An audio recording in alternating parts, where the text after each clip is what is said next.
Hi friends, welcome to my channel Paras food world. ఇవాళ మన recipe వచ్చేసి బ్రెడ్ రస్మలై. ఈ యమ్మీగా ఉండి బ్రెడ్ రస్మలై ఎలా ప్రిపేర్ చేసుకోవాలో ఈ వీడియోలో చూసేద్దాం. సో ఇంకెందుకండి ఆలస్యం, లెట్స్ స్టార్ట్ ద ప్రాసెస్. ముందుగా స్టవ్ మీద ఒక గిన్నె పెట్టుకొని 1 లీటర్ ఫుల్ ఫ్యాట్ మిల్క్ పోసుకోవాలి. మనకు పాలు బాగా మరిగిపోయి ఒక 500 ml వచ్చేదాకా పాలను బాగా మరిగించుకుంటూ ఉండాలి. ఈలోపు మనం 3 టేబుల్ స్పూన్స్ కస్టర్డ్ పౌడర్ తీసుకొని పాలతో కానీ నీళ్ళతో కానీ కలిపి ఇవి పక్కన పెట్టేసుకోవాలి.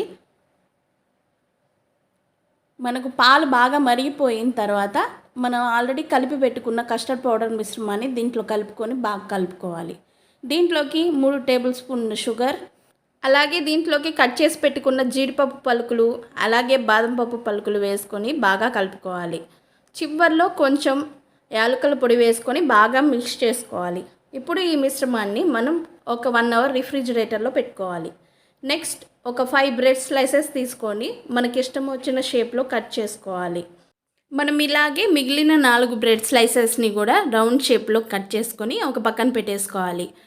మనం ఇలా మిగిలిన బ్రెడ్తో బ్రెడ్ హల్వా కానీ లేకపోతే బ్రెడ్ క్రమ్స్ కానీ చేసుకోవచ్చు.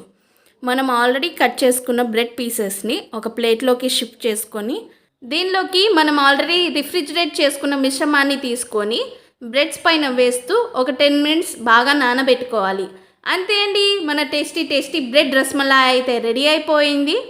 చివరగా మనం దీన్ని జీడిపప్పు పలుకులు అలాగే బాదం పప్పు పలుకులు వేసుకొని గార్నిష్ చేసేసుకోవడమే.